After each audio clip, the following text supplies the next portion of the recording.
Bien, usaremos a hacer la explicación.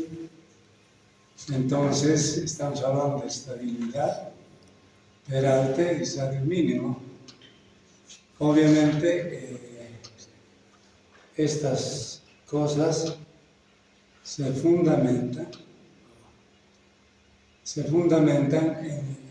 sobre todo para ver cómo vamos a lograr la estabilidad. O sea, esta estabilidad se logra gracias al peralte y al salario mínimo. Pero les digo, no son la solución, ¿no? De ninguna manera. Son, digamos, algunas cuestiones que debemos tomar en cuenta para evitar desestabilizar el vehículo en la carretera. Entonces, ¿dónde se ve eso? Digamos, básicamente en las curvas, ¿ya? Entonces, en las curvas, ese es el gran problema. Pero hagamos un detalle de cómo vamos a determinar esta estabilidad. Obviamente, voy a echar mano del peralte y también del salario mínimo. Dice, ¿no? Desplazamiento de un vehículo sobre una curva circular. Cuando un vehículo circula sobre una curva horizontal, actúa sobre él una fuerza centrífuga, eso es importante. Y quiero decirles, para concretizar un poco, que esta fuerza centrífuga se hace grande en función de la velocidad. Por eso es que ustedes han debido ver, en la realidad, en las curvas, normalmente casi todos los vehículos disminuyen de velocidad, que tiende a desviarlos radialmente hacia afuera de su trayectoria normal. La magnitud de esta fuerza sería F igual a M por la aceleración radial, ¿no? De todas maneras, esta fórmula, ¿no es cierto?, que en física es famosa. O sea, es la segunda ley de Newton, ¿verdad? Pues partimos de eso. M es la masa del vehículo, A sub R es la aceleración radial dirigida hacia el centro de la curvatura. Pero, como nosotros tenemos una masa en movimiento, como es el vehículo, entonces en ese criterio dice, no, pero la masa M y la aceleración radial dirigida a sub R son iguales a la masa al peso sobre la aceleración de la gravedad y la aceleración radial a la velocidad elevada al cuadrado sobre el radio, ¿no? Siendo W el peso del vehículo, G la aceleración de la gravedad, B la velocidad del vehículo y R el radio de la curva circular horizontal. Entonces, reemplazando estos dos equivalentes en la primera relación, lo que tenemos es que la fuerza centrífuga vamos a evaluar en función de estas variables, ¿no? O sea, el peso del vehículo, la velocidad que va a tomar el vehículo en la curva, la aceleración de la gravedad y el radio R. Como verán ustedes, la velocidad es directamente proporcional. ¿Qué quiere decir eso? A mayor velocidad, mayor fuerza centrífuga. Y el radio, obviamente, es inversamente proporcional. ¿Qué quiere decir eso? A mayor radio, menor fuerza centrífuga, ¿no? Por eso es que recomendamos a ustedes que hagan el diseño con radios relativamente grandes. Sigamos. La única fuerza que se opone al deslizamiento lateral del vehículo es la fuerza de fricción desarrollada entre los neumáticos y el pavimento. Eso es evidente, ¿no? O sea, ustedes saben que el neumático es goma y el pavimento, bueno, puede ser cualquier material, partiendo del asfalto, puede ser el hormigón, puede ser una capa de soldadura en macadam, puede ser de tierra, etcétera, ¿no? Entonces, eso es importante considerar. Esta fuerza por sí sola, o sea, me refiero al contacto del neumático y el pavimento, generalmente, un ratito, discúlpenme,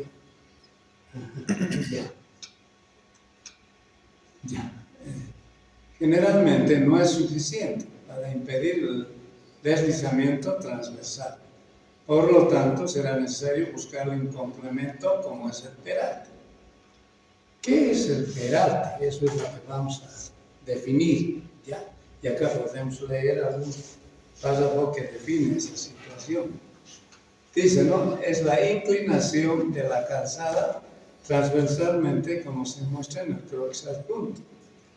O sea, en planos rectos, o sea, para un poco ir dando mejor las pautas, obviamente la calzada podemos considerar como si fuese plana, pero en curvas la tenemos que inclinar hacia el centro de la curva.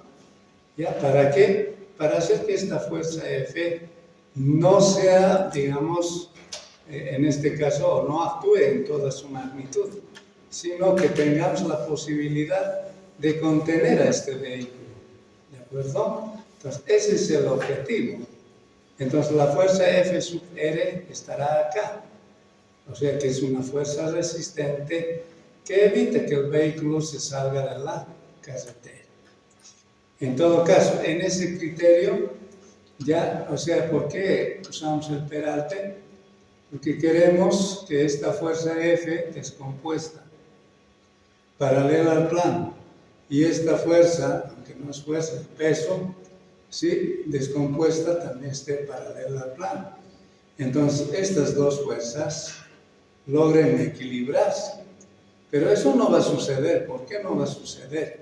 Porque los vehículos no van a la misma velocidad, ustedes saben eso perfectamente. Entonces, en ese criterio es un poco complejo asumir que esta fuerza sea igual a esta fuerza. Pero, bueno, hay un criterio de diseño que lo vamos a aplicar más adelante. Sigamos entonces. ¿Qué tiene esto? Un ratito, disculpen. A ver. Ya no hay pilas. Vamos a ver.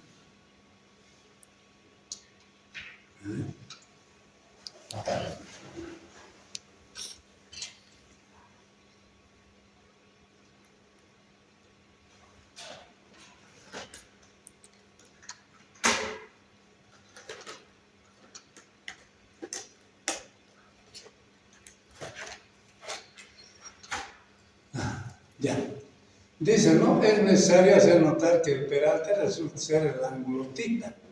Obviamente, esta calzada está inclinada respecto a este punto, por lo que la tangente de θ es igual al peralte. ¿De acuerdo? Entonces, eso es lo que vamos a considerar, siendo E el peralte. Para la figura anterior, los componentes normales de las fuerzas W, o sea, el peso, y F son siempre del mismo sentido y se suman, ¿correcto? Actuando hacia el pavimento, contribuyendo a la estabilidad del vehículo. Por el contrario, las componentes paralelas W y F se refieren a las W sub P y F sub P, son de sentido opuesto, ¿no? O sea, ¿en qué sentido van a actuar estas fuerzas? ¿Ya? Y su relación hace variar los efectos que se desarrollan en el vehículo. ¿De acuerdo? Entonces, eso es lo que tenemos como base para estudiar lo que va a ser la estabilidad en la carretera. Los componentes normales y paralelos de las fuerzas W y F se definen como W sub N y F sub N, que son las componentes normales al pavimento, y W sub P y F sub P son los componentes paralelos al pavimento. De esta manera, dependiendo de la relación de W sub P y F sub P, se representan los siguientes casos. O sea, acá vamos a condicionar ciertas posiciones y cierta inclinación del peralte para que obviamente veamos que no es tan sencillo, o sea, no es suficiente una fórmula en este caso para poder definir la estabilidad del vehículo. Por eso vamos a estudiar 4 casos. Ya, entonces empezaremos con el caso 1, donde dice que la fuerza W sub P es igual a 0. Ya, obviamente, en ese caso, para que sea igual a 0, la calzada del pavimento de la carretera, en todo caso, tendría que estar en posición horizontal. Y en esas condiciones, entonces, como el vehículo está girando en este sentido, entonces la fuerza F aparece en esta posición y sentido, y el efecto de la fuerza W en esta posición. ¿De acuerdo? Acá, debido a que no hay peralte, entonces obviamente no hay, fuerzas que hagan que esta fuerza disminuya en su efecto. Y solamente habrán las fuerzas resistentes, que son la relación de los neumáticos con la calzada, ¿no? Dice, la calzada es horizontal, esto es, no hay inclinación transversal y F sub P alcanza su valor máximo F. ¿Cómo se muestra el croquis adjunto? Bueno, este croquis un poco les tiene que llamar a la reflexión. Nunca ustedes van a construir una carretera en una curva que no tenga peralte. Lo único que van a hacer es que la fuerza centrífuga gane rápidamente un valor mayor. Y al ganar un valor mayor, pues estamos jugándonos con la seguridad. ¿De acuerdo? Entonces, eso es lo que podemos concluir en esta parte. Ahora vamos a entrar al caso 2. ¿Qué vamos a condicionar en el caso 2? Que la fuerza W sub P es igual a la fuerza F sub P. Dice, ¿no? En este caso, la fuerza resultante, F más W, es perpendicular a la superficie del pavimento. ¿Ya? Además, podemos observar en el croquis que W sub P es igual a F sub P. ¿A qué me estoy refiriendo? Que esta fuerza F sub P tiene el mismo valor que esta otra fuerza W sub P. Entonces, este sería el caso ideal, ¿no?, que nosotros tengamos. Pero cuando se desequilibra esta condición, cuando los vehículos toman diferentes velocidades, y eso sabemos perfectamente que es así. ¿Ya?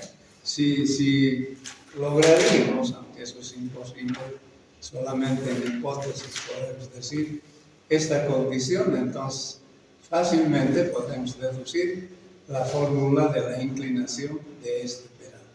Pero como no va a suceder eso, entonces obviamente este caso es ideal, pero no aplicable. ¿Ya? Entonces, cuando hagamos que estas dos fuerzas sean iguales, ¿qué efectos podría tener? Por lo tanto, la fuerza F no es sentida en el vehículo. La velocidad a la cual se produce este efecto se llama velocidad de equilibrio. ¿Ya? Entonces, ¿qué quiere decir además de que se tiene velocidad de equilibrio, etcétera? A ver, cuando ustedes, acá en la ciudad nomás pongo de ejemplo la rotonda que tenemos acá.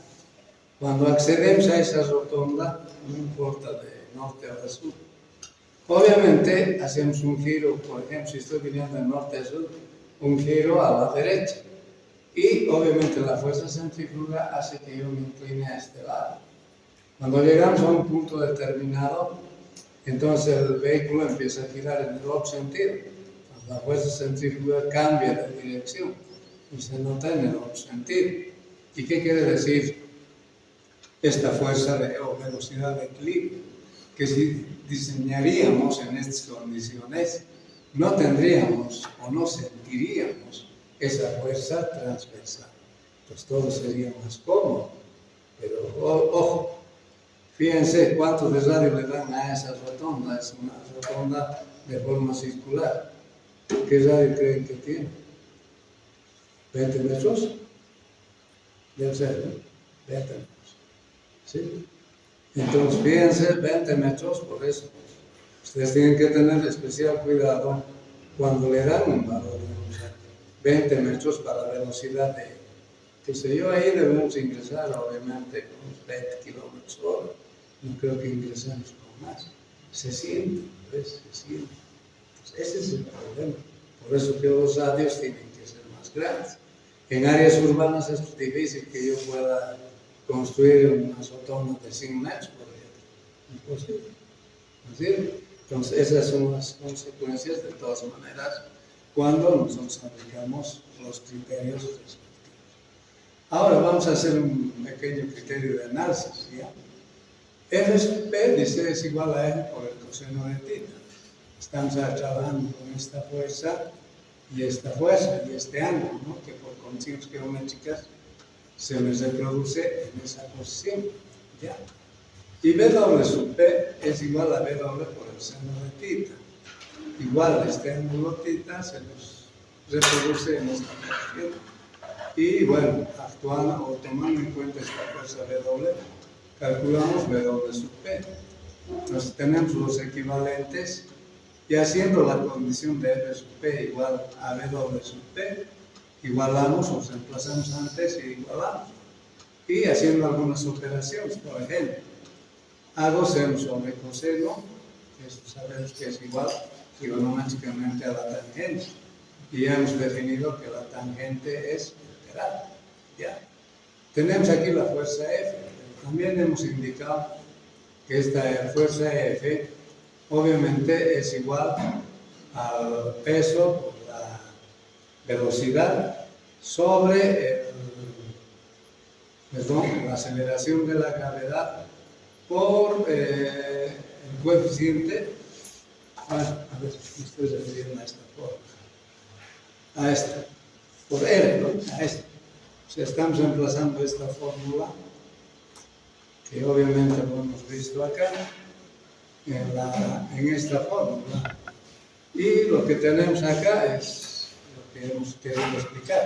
Seno sobre coseno igual a la tangente y el efecto de la fuerza F sobre el peso. Y eso va a ser igual haciendo algunas operaciones algebraicas. W con W se nos va a eliminar y nos va a quedar la velocidad al cuadrado sobre la aceleración de la gravedad por el radio. Y finalmente la fórmula resultaría ser esta. Pero como esta velocidad está en metros de segundo, pues vamos a transformar a kilómetros hora y también vamos a reemplazar el valor de G, que ya sabemos que es 9,81, ¿no? Entonces hacemos esa transformación de unidades y tenemos la fórmula con la cual podemos calcular el peraje. Obviamente esta fórmula, repito, sería el ideal, o la ideal, perdón, pero el problema es que las condiciones de terreno o de campo no lo permiten. En todo caso, las unidades, ¿no? El peralte van a calcular en metros sobre metro, la velocidad tienen que ingresar en kilómetros hora siempre, y el valor del radio en metros. ¿Perfecto? Entonces, ahora vamos a hacer una tercera condición donde vamos a tomar en cuenta el siguiente criterio. Dice W sub P menos la F sub P. Aquí está, ¿no? Gráficamente podemos demostrar eso, que F sub P es más grande en este caso que W sub P. O sea, este caso, ustedes saben por experiencia propia, que los vehículos livianos siempre adquieren más velocidad que los vehículos pesados, ¿no ve?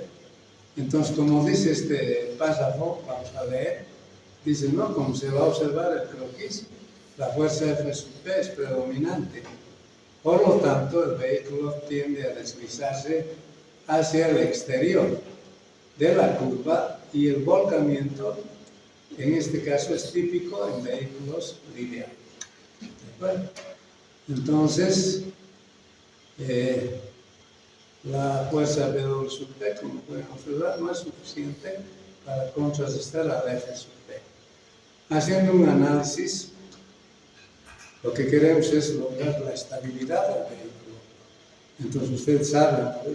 Criterios de análisis estructural.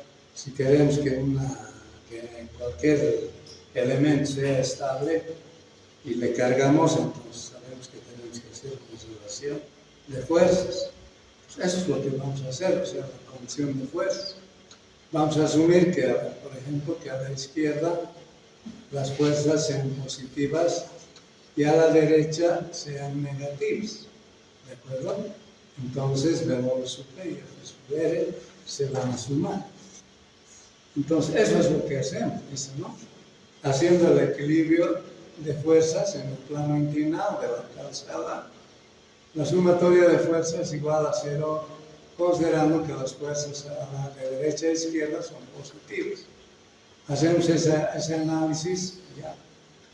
Entonces vamos a llegar a esto. W sub P menos W sub P igual a F sub P.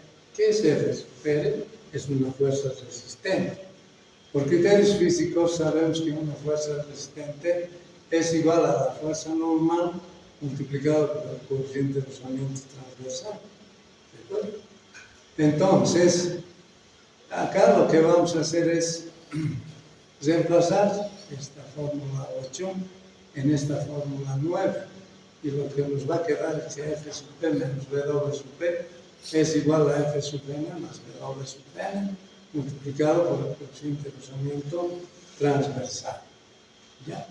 Y finalmente, despejando el coeficiente de rozamiento transversal, esto va a ser igual a F sub P menos W sub P y sobre F sub N más W sub N.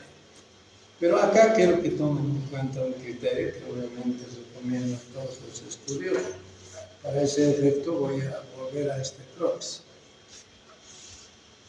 El peralte ya tiene una inclinación máxima del 8%, por si acaso. Eso quiere decir que en 100 metros tenemos 8 metros de desnivel. Si eso bajamos a 10 metros, nos quiere decir que va a tener 80 centímetros de desnivel. ¿De acuerdo? Entonces, esos 80 centímetros de desnivel en realidad me generan un ángulo bastante pequeño, entre 2 y 3 grados. ¿A qué estoy yendo? Que si nosotros bajamos esta condición o esta descomposición de vectores, ya, entonces lo que va a pasar es que este F sub N, a medida que vaya bajando el ángulo alfa, obviamente se va a hacer más pequeñito, ya, chiquito, pequeñito se va a hacer. Entonces lo que dicen ellos, que no se considere el F sub N, o sea, en otras palabras, asumimos el valor de C y solamente consideramos este W sub N, que obviamente, dependiendo del tipo de vehículo, sí va a tener bastante significancia.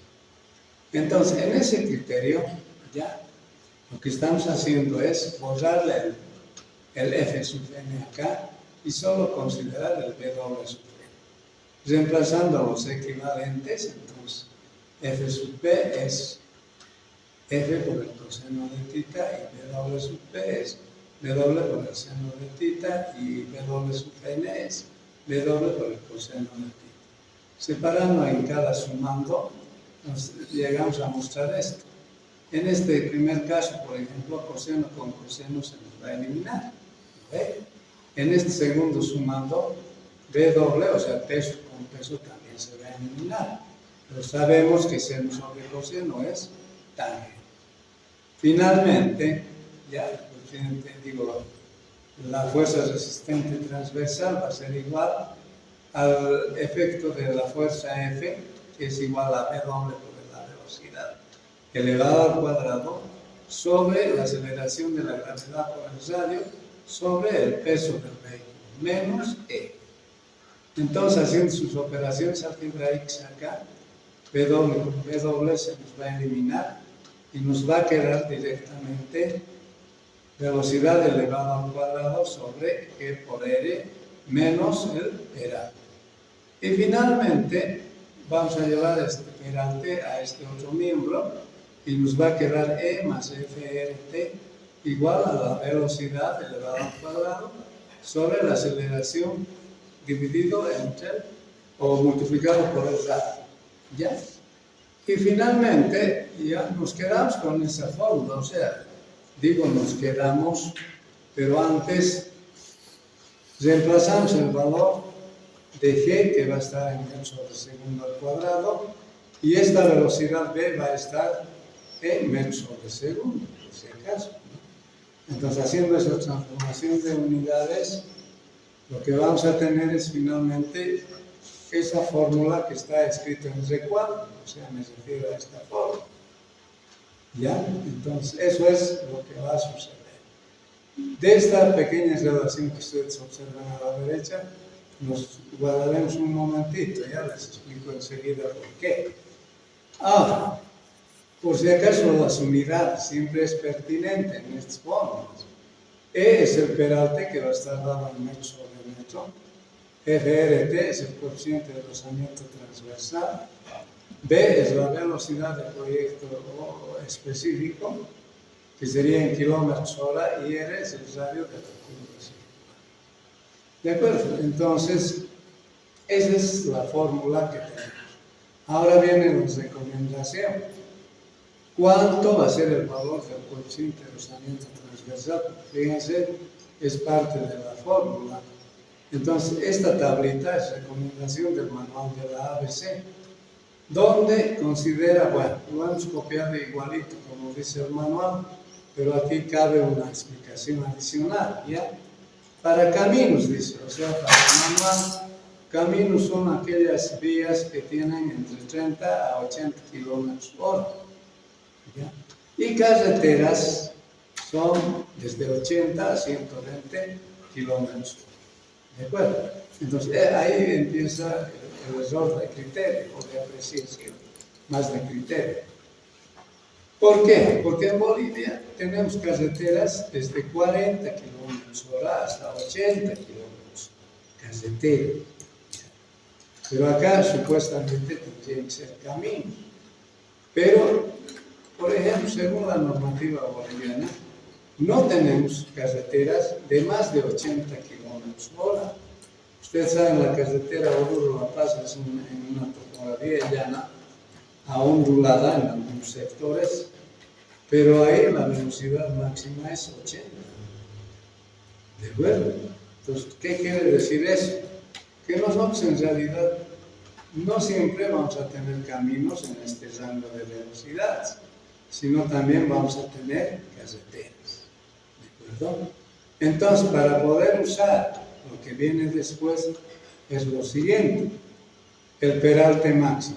O sea, hechos los estudios pertinentes del laboratorio, hay un peralte máximo que tenemos que considerar.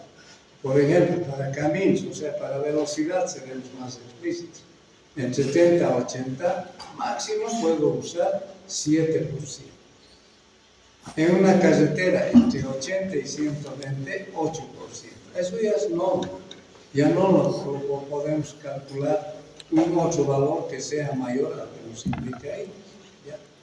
Y finalmente, para definir el coeficiente de rozamiento transversal, aplicamos estas dos fórmulas. Ya, en el primer caso, para caminos, 0,265 menos la velocidad, dividido entre 602.4. ¿Ya? Esta velocidad que estoy haciendo mención va a estar en kilómetros hora. ¿De acuerdo? Y de ahí podemos obtener el valor del coeficiente de rozamiento transversal. En el caso de velocidades entre 80 y 120, entonces el peralte máximo que podemos asumir es 8%, y para definir el valor del coeficiente de rozamiento transversal usamos esta pequeña fórmula. ¿De acuerdo? Y con eso vamos a tener el valor respectivo. ¿De acuerdo? Entonces, eso es lo que vamos a hacer en este caso. Y finalmente, de referencia, vamos a ver el caso número 4, donde estamos condicionando que el efecto de la fuerza debido al peso va a ser mayor al efecto de la fuerza debido en este caso, a la velocidad. ¿De acuerdo? Pero vamos a leer primero el párrafo ya para ubicarnos rápidamente. Por lo que se muestra en el croquis, la fuerza W sub P es predominante, por lo tanto el vehículo tiende a deslizarse o derraparse hacia el interior de la curva. Este caso es típico en vehículos pesados, claro. Los vehículos pesados en las curvas no toman pues altas velocidades, sino bajas. Y como tienen también, por su forma de ser, mayor efecto del peso del mismo vehículo, entonces W sub P es mayor a F sub P. ¿De acuerdo? Ahora bien, en este caso, para llegar a esta fórmula, porque esta es la fórmula final, ya, obviamente hacemos también el análisis de equilibrio, tal cual hemos hecho en el anterior caso, ¿no? Podemos decir fuerzas de derecha a izquierda positivos y fuerzas de izquierda a derecha negativas. Igualamos las dos fuerzas y bueno, obtenemos lo que hemos obtenido también en el anterior análisis. Entonces, para ser concluyente, esta fórmula, fíjense, esta fórmula tiene una sola variante respecto a la fórmula del análisis anterior. O sea, la diferencia está en el signo. Aquí dice más y en el otro caso dice menos. ¿De acuerdo? Ustedes dirán, ¿pero por qué? Por este sentido que tiene esta fuerza resistente. ¿De acuerdo? Por eso es. Nada más. Después se obtienen exactamente los mismos valores. Ahora bien, de este criterio ya se obtiene lo que nosotros llamamos el radio mínimo. Entonces vamos a partir de del siguiente, no análisis, sino de la siguiente información. En su criterio de ustedes, ¿qué tipos de vehículos existen más en el mundo? ¿Pesados o livianos? Livianos. Livianos. Correcto. Estamos de acuerdo en ese criterio que tienen ustedes. Como corresponde la mayor cantidad a vehículos livianos, entonces, el análisis que vamos a hacer para obtener el radio mínimo va a ser para ese tipo de vehículos. ¿Y eso qué quiere decir? Eso quiere decir, obviamente, que en base a esta fórmula vamos a despejar, en este caso, la variable R. Entonces, despejando la variable R, esto va a ser igual a la velocidad elevado al cuadrado sobre 127 y en vez de R llevamos esta suma del peralte más el coeficiente de rozamiento transversal. Entonces, con esta fórmula lo que calculamos en realidad es el radio mínimo considerando el valor del peralte máximo. ¿Listo? Entonces, esta es la fórmula que les decía. Ya vamos a llegar a esa parte, cómo se calcula el valor del radio mínimo, etcétera, etcétera. Pues quiero decirles que esta es la fórmula que vamos a considerar. ¿De acuerdo? Entonces, ya conocen ahora de dónde viene, en qué criterio viene para la fórmula para calcular el valor del radio mínimo. ¿De acuerdo?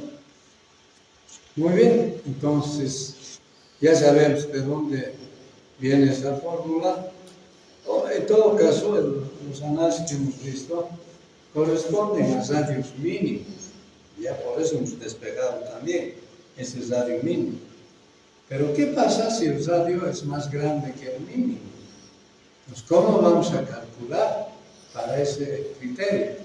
Obviamente, hacer un análisis matemático, como el que hemos visto, sería muy tedioso. ¿Ya? Entonces vamos a resumir algunos criterios acá para poder definir esos valores de peraltes que obviamente consideramos en el diseño de las curvas.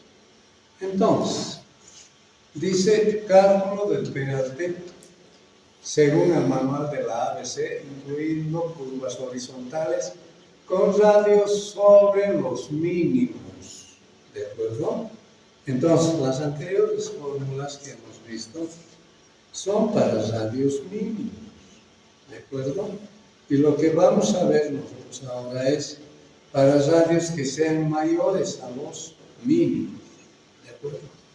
Entonces, ¿cómo se llega a definir esta situación?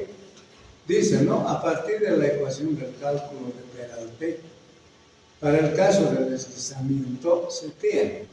O sea, vamos a trabajar con esta fórmula otra vez, porque repito, es la mayor cantidad de vehículos que tenemos en el mundo. Localmente también sucede casi lo mismo, ¿sí? Entonces, ¿qué hemos hecho con esta formulita?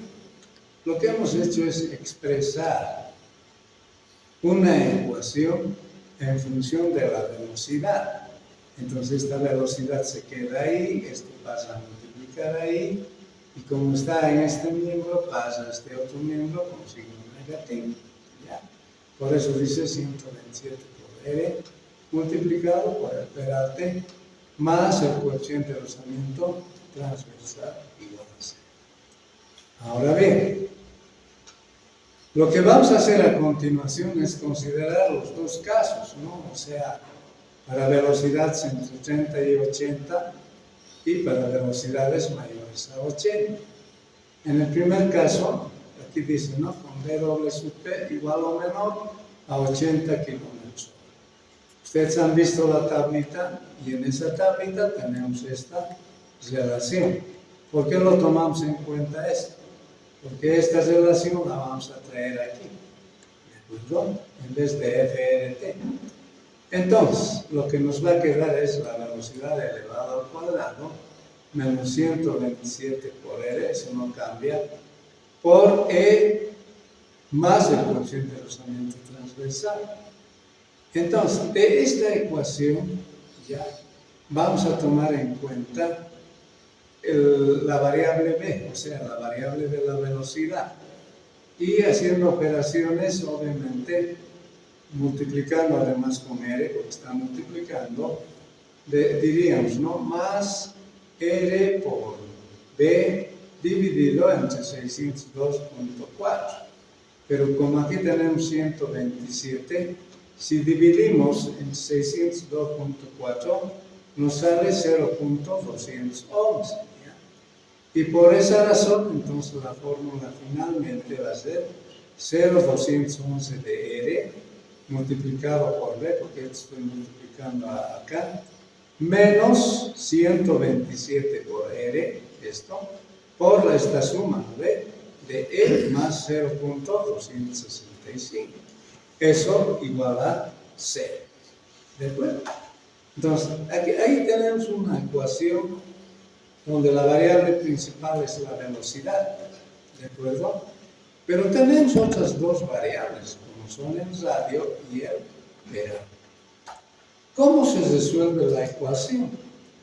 Entonces, nosotros lo que tenemos que hacer es elegir un par de datos y reemplazar en esta fórmula hasta hacer cumplir esta condición, ¿no? Que obviamente la parte algebraica me dé un valor igual a 0. Hacerlo manualmente esto es muy tedioso, ¿ya? Demasiado tedioso. Entonces lo que hay que hacer es un programa computacional para ir obteniendo valores entre qué, entre el radio y el peralte. ¿De acuerdo? La relación para que cumpla esa ecuación. Similar análisis se hace para el otro caso. O sea, como dice el manual, para carreteras con velocidad de proyecto mayor a 80 kilómetros. Sabemos que la fórmula del coeficiente de rozamiento transversal es 0.193 menos B sobre 1193. Reemplazamos en la ecuación principal, hacemos el criterio algebraico y llegamos a esta ecuación. ¿De acuerdo? Ahora, para resolver esto lo mismo, asumimos valores para R, o sea, un par de valores y E, y hacemos cumplir esta condición. Si no cumple, cambiamos valores, etc. ¿No? O sea, eso ya es más un problema matemático. Ahora, concluyendo, ¿no? Dice, resolviendo las expresiones cuadráticas 17 y 19, esta es la 19, para cada par de valores de R en metros y E en metros sobre metro, mediante iteración computacional para valores crecientes de B que satisfacen la expresión. Con este criterio y los comentados en el párrafo inicial, se obtienen los ábacos cuyas características básicas se exponen en el siguiente croquis. El ábaco principal, que se encuentra en la página 2-25 del manual de la ABC, nos dice lo siguiente. Yo tengo una simulación de ese ábaco que les voy a mostrar, perdón, tengo que ir hacia abajo. Entonces, al resolver ese par de ecuaciones, bueno, obtenemos estas dos curvas, la roja que corresponde a carreteras y la ASUM que corresponde a caminos, ¿ya? Para velocidades entre 30 y 80.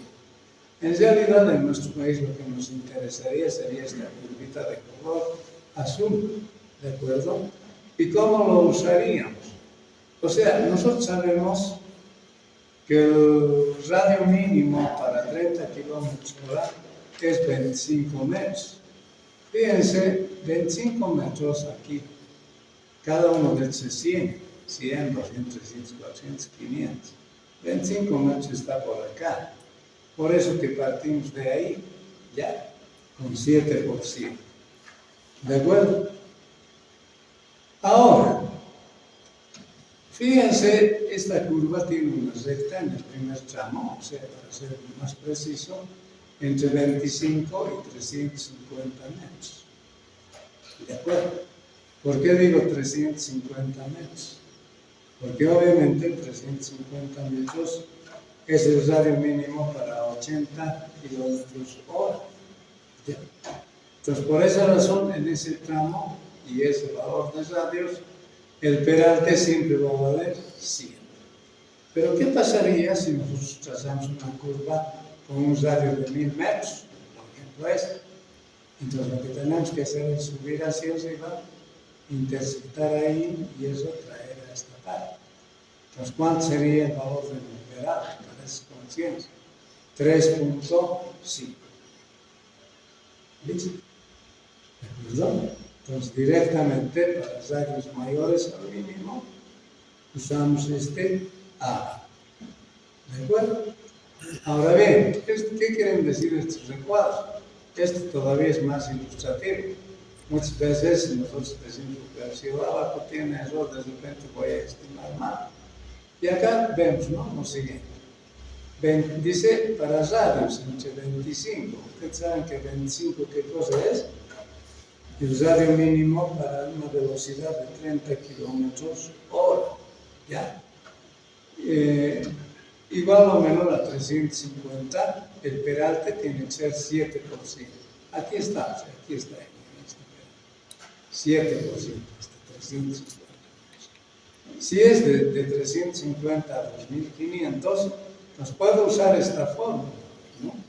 Entonces, donde tenemos acá 7 menos 6.08 menos 1, o por más bien 1 menos 350 sobre el valor del radio y todo esto elevado a 1.3. Por eso que esto es una curva de estas condiciones. ¿De acuerdo?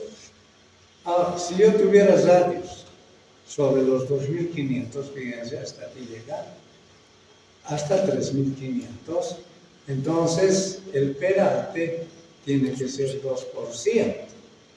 Y si fuera mayor a 3500, porque puede suceder eso, ¿ya? Entonces el peralte va a ser igual al bombeo. Les voy a hacer un pequeño prox para explicarles un poco la diferencia entre lo que es un peralte y lo que es un bombeo. ¿Ya? A ver, vamos a ver un ratito.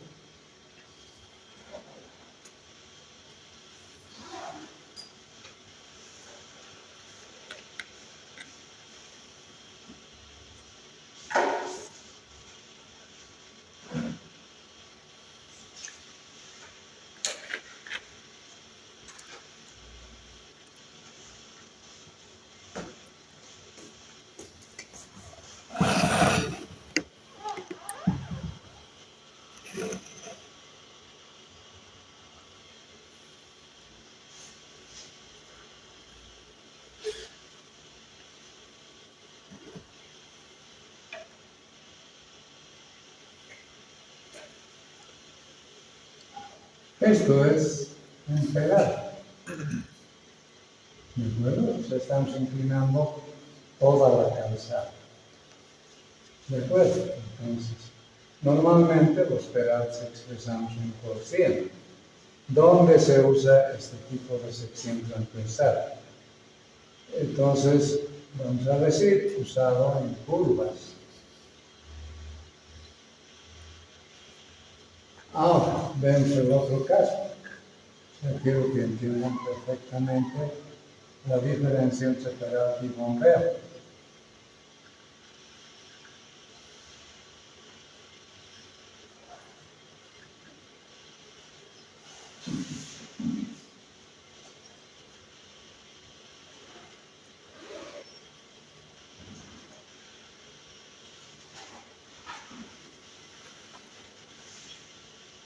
Esto es lo que estamos llamando bombero.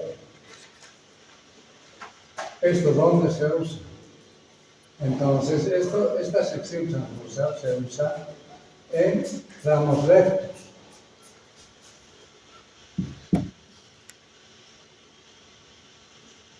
¿De acuerdo? Entonces eso lo usamos en tramos rectos. Y el otro siempre en curvas. ¿De acuerdo? Entonces, ahora sí podemos obviamente conceptualizar mejor a qué nos estamos refiriendo. ¿Ya? Entonces, ¿qué quiere decir esto? Que a partir de 3.500 metros o más de radio, ya no es necesario construir este peralte. ¿De acuerdo? Sino construimos como si fuera un tramo recto, que también se llama a esta figura del lomo de pez. ¿De acuerdo? Entonces eso es lo que quiero que ustedes entiendan. Perfecto. Entonces, fácil ha sido definir un peralte para radios mayores a los mínimos, ¿no? Entran ustedes con el radio, usan este abaco y definen el valor del peralte. Como en nuestro proyecto vamos a hacer un tramo en montaña, dudo que lleguen a radios mayores de 1.000 metros. ¿Ya? Eso por la misma topografía no van a poder llegar a más de 1.000 metros. Muy bien, hasta esta parte si hay alguna pregunta. Está bien.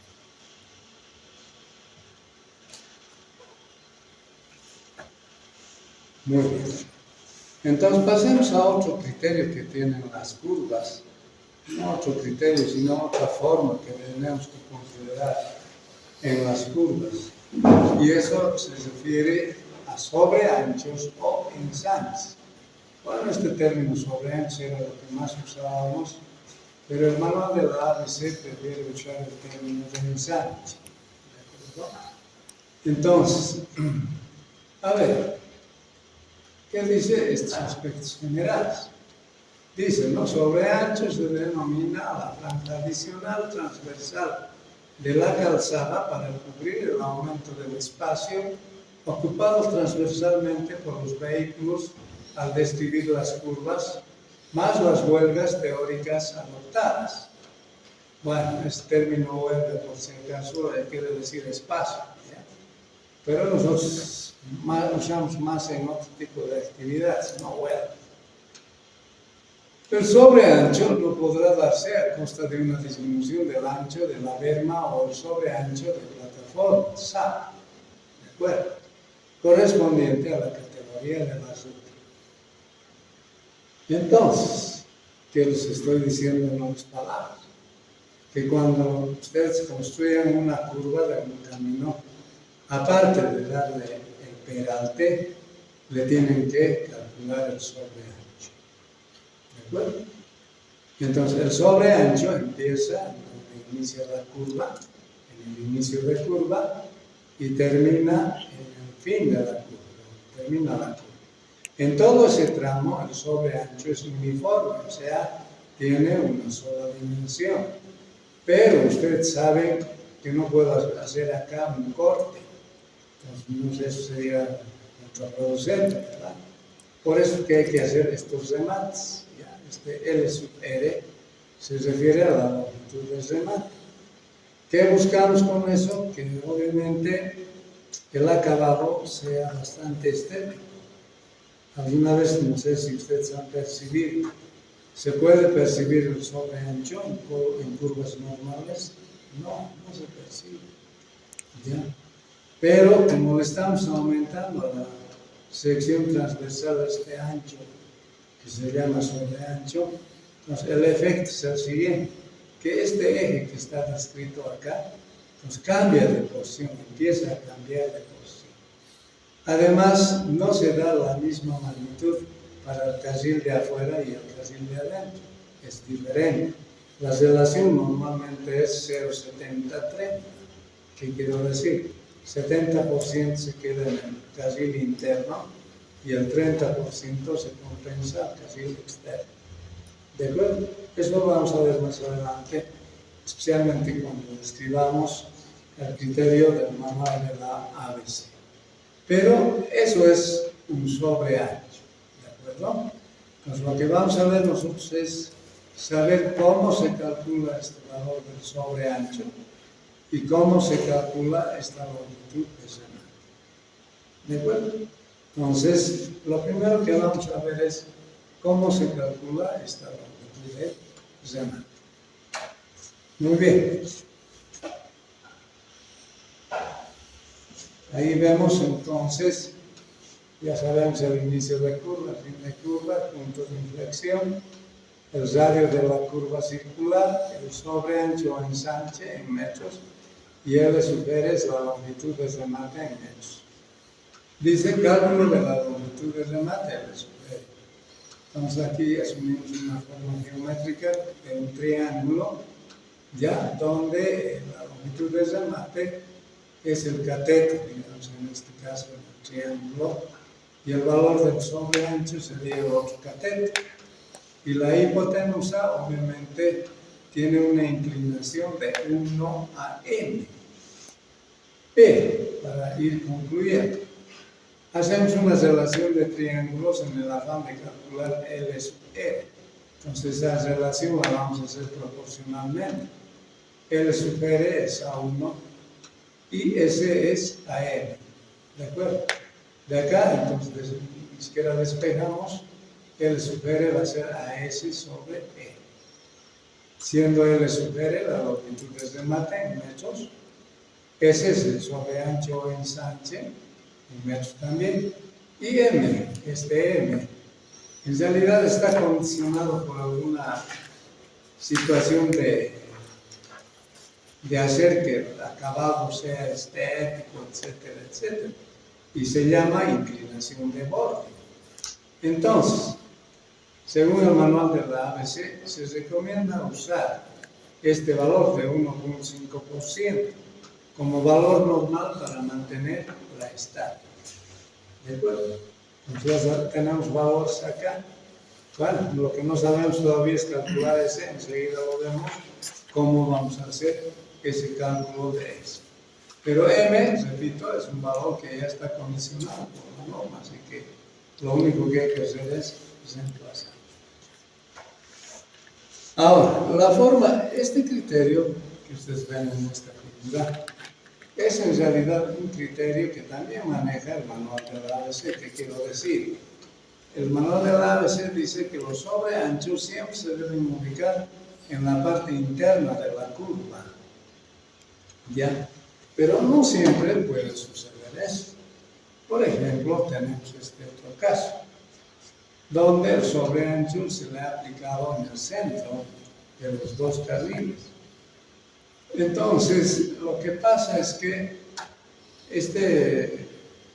esta forma de manejar sobreanchos, en realidad lo usa en el manual de norma brasilera, ya, en algunos casos. Ustedes saben que la carretera Potosí-Tarija la ha construido una empresa brasilera, la Queiroz Galvão. Entonces, lo que pasó fue lo siguiente: visitamos varias veces la obra y su terminadora, que es pavimento rígido, por si acaso, ahora ya tanto hacer el mantenimiento y casi lo están moviendo una carretera con asfalto, ¿ya? Pero era, pues repito, un hormigón, o sea, un pavimento rígido. El problema de ellos era su terminadora. No era de ancho móvil, sino su ancho de su terminadora era fija. Y por eso, claro, ellos sabían que tenían que construir y han traído de ese ancho directamente. Claro que eso se adecuaba perfectamente en rectas.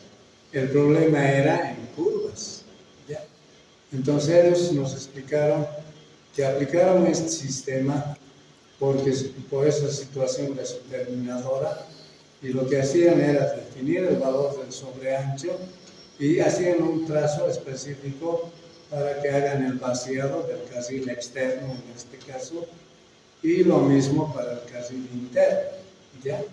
Y bueno, después de vaciar estos dos, recién los rellenaban esta parte central, siempre tomando en cuenta esta longitud de remates. ¿De acuerdo? Entonces, eso es lo que ellos hacían o han hecho. ¿Ya? Entonces, eso se puede observar, no tiene mayores dificultades, inclusive me atrevería a decir es mucho mejor, porque ustedes saben, la mayor circulación siempre es en la parte central, ¿sí?, de cada casilla. Entonces, no tienen problemas con la cuestión de su sobreancho. ¿De acuerdo? Entonces, eso es lo que también puede ser. Ahora, hay algunas normas también que hacen sobreanchos en el valor del porcentaje determinado internamente y el otro porcentaje para el casilla externo en el valor determinado. Hacen este tipo de sobreanchos. Ellos dicen, no, para evitar la distorsión del trazo de la línea que divide en los casillas. Bueno, hay diferentes criterios, pero obviamente es necesario comentarles que no vayan a pensar que existe una única solución, sino dependiendo del criterio que se tenga, se puede hacer eso. Muy bien. Ahora, vamos a entrar a ver cómo se calcula el valor del sobreancho S. Vamos a ver dos maneras, ¿ya? Una, la que recomienda el manual de la ASTO, es una de las primeras recomendaciones que se ve, que también nosotros en Bolivia hemos usado en el manual que tenía el Servicio Nacional de Caminos. Pero lo que vamos a estudiar es el principio de cómo se determinaba el sobreancho. Entonces, entremos en el detalle. Dice formas de cálculo del sobreancho o del ensanche. Cálculo del sobreancho o ensanche aplicando la norma ASTO. Para un vehículo semiarticulado, o sea, el análisis principal vamos a hacer para un semiarticulado y obviamente luego vamos a hacer para un rígido en base al criterio que vamos a definir acá. Entonces se asume que aquí tenemos un tramo en curva, ¿sí? Consideramos básicamente estos puntos para hacer nuestro análisis. El punto A, que sería el punto del parachoque, el punto B, que sería obviamente en el eje delantero, o sea, la parte geométrica simétrica del eje delantero, el punto C, donde estaría el apoyo, en este caso del acople, ¿sí?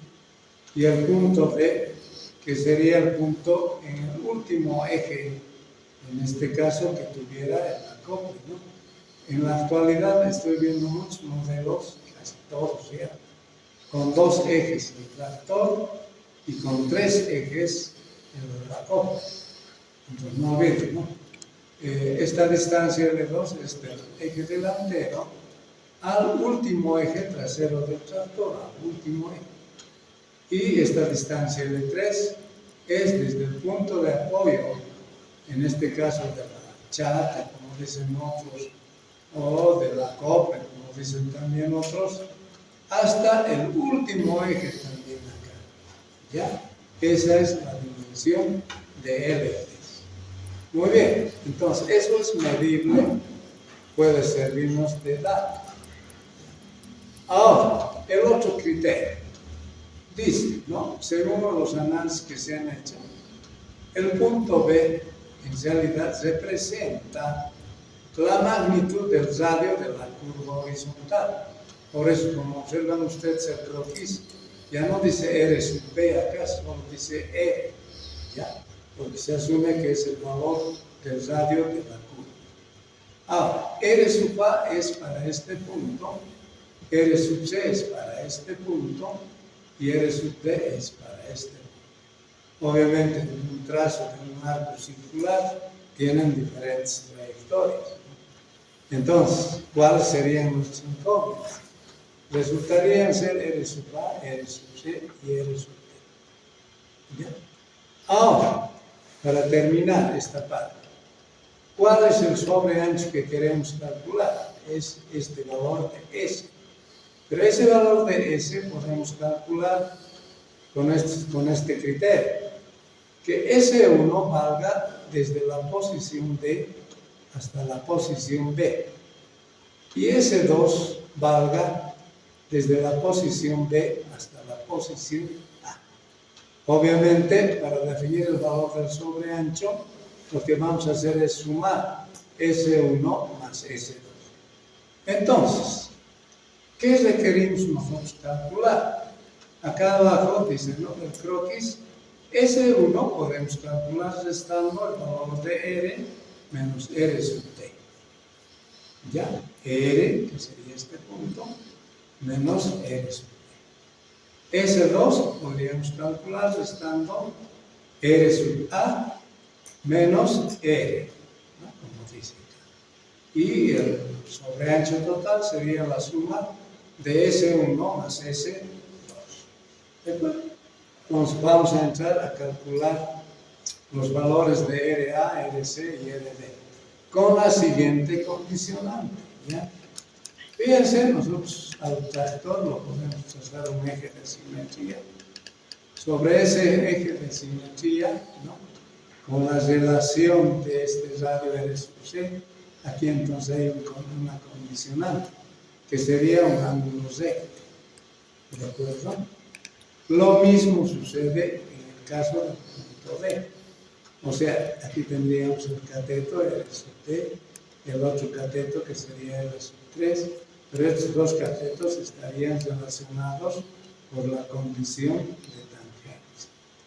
Muy bien, habiendo aclarado eso, entonces, ¿en qué caso de análisis matemático estaríamos? En el análisis de un caso trigonométrico, ¿no ve? O sea, fíjense ustedes, si yo conozco R, conozco L2 y quiero conocer R sub C, ¿qué puedo aplicar?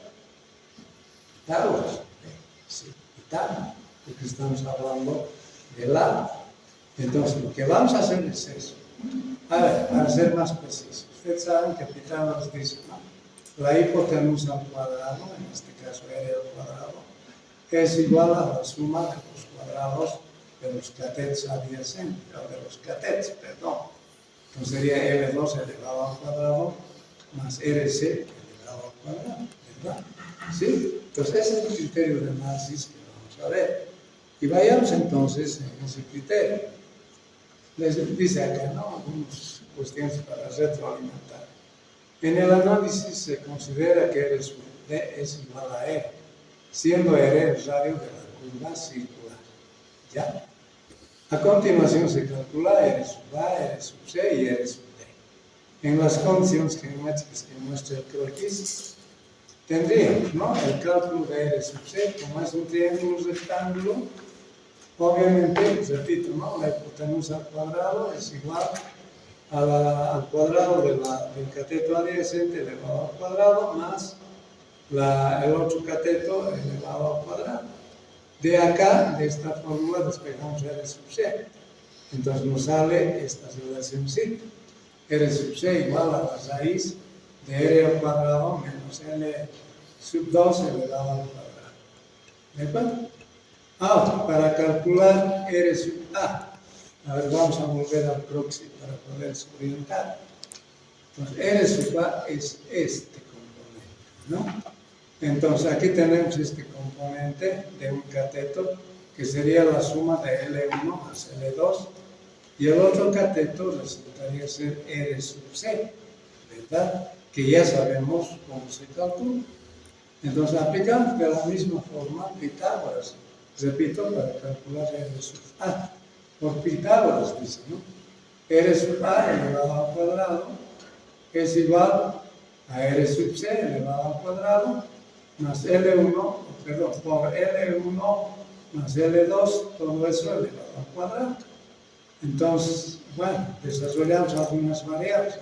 Entonces reemplazamos R sub C, que tenemos acá, y como está al cuadrado, entonces se elimina con la raíz, y lo que nos va a quedar es R al cuadrado menos L2 elevado al cuadrado, más L1, perdón, más L1 más L2. Todo eso elevado al cuadrado. Entonces aquí tenemos, desarrollamos el binomio L1 al cuadrado más 2 veces el primer elemento, L1 por el segundo, L2, y más el cuadrado del segundo, que sería L2 elevado al cuadrado. Y aquí podemos hacer algunas operaciones algebraicas. L2 elevado al cuadrado menos con más L2 elevado al cuadrado se elimina. ¿Qué me queda? Obviamente la raíz de R al cuadrado. Ojo, acá estoy factorizando L1. Pues aquí va a quedar L1 más 2 veces por L2. Listo. Con eso hemos calculado R sub A. Y finalmente nos faltaría calcular, el R sub T. Fíjense este triángulo. En ese triángulo, R sub C llega a ser la hipotenusa, que ya conocemos su valor. L sub 3 es un cateto y R sub D es el otro cateto. Entonces, en base a ese criterio, hacemos la fórmula y empezamos a calcular. Ya como dice acá, R sub C al cuadrado es igual a R sub D elevado al cuadrado más R sub 3 elevado al cuadrado. Despejando R sub D, obviamente eso nos ha de quedar con R al cuadrado, o sea, se emplazamos, ¿no? R sub C y R sub 3 ya nos emplazamos, no es necesario. Entonces, obtenemos esta forma, ¿de acuerdo? De R sub D. Listo. Ya tenemos los 3 radios que obviamente eran los incógnitos. Ahora vamos a pasar a calcular los valores de los cobreanos. Entonces, para eso, por si acaso, volvemos aquí, ¿no ves? O sea, vamos a calcular S1, que es igual a R menos RD. Y eso es lo que vamos a hacer. Vamos a reemplazar R menos RD, que está aquí. Entonces, RD es, por si acaso, R al cuadrado menos L sub 2 elevado al cuadrado más L sub 3 elevado al cuadrado. Obviamente, y luego calculamos S2. Y de acuerdo a lo que hemos visto, el crux principal, S2, fíjense, es R sub A menos E. ¿Vale? Entonces, reemplazamos R sub A, que está escrito acá, menos E. Entonces, en realidad estamos hablando de esta relación. ¿De acuerdo? Entonces, finalmente, hemos dicho que S es igual a la suma de S1 más S2. Tenemos acá S1 más S2. Listo. Con eso determinaríamos el valor del sobreancho. Pero ojo, ¿no? Este sobreancho sería para un solo casino. Entonces, en Bolivia normalmente tenemos 2 casinos, o sea, los bidireccionales. Entonces, en este caso, en este caso, lo que tenemos que hacer es lo que dice la recomendación. Para el caso de una bidireccional, consideramos 2 casinos, ojo. Pero el valor de S2 solo afecta a un casino, por lo que el sobreancho o ensanche de una bidireccional será, por si acaso, este sumando es el S1, por eso multiplicamos por 2, más el S2, que sería el valor respectivo, y más un factor de seguridad, ¿de acuerdo? Que eso es recomendación de la norma. A ver, ustedes dirán, ¿pero por qué estamos multiplicando por 2? Les voy a explicar por qué. Ya vamos a volver a la figura acá. Cuando el vehículo, y por norma de tránsito, esté yendo de izquierda a derecha, como se muestra acá, entonces este parachoque, este vértice exactamente, aquí vamos a tener la división de carriles, ¿de acuerdo? La división de carriles.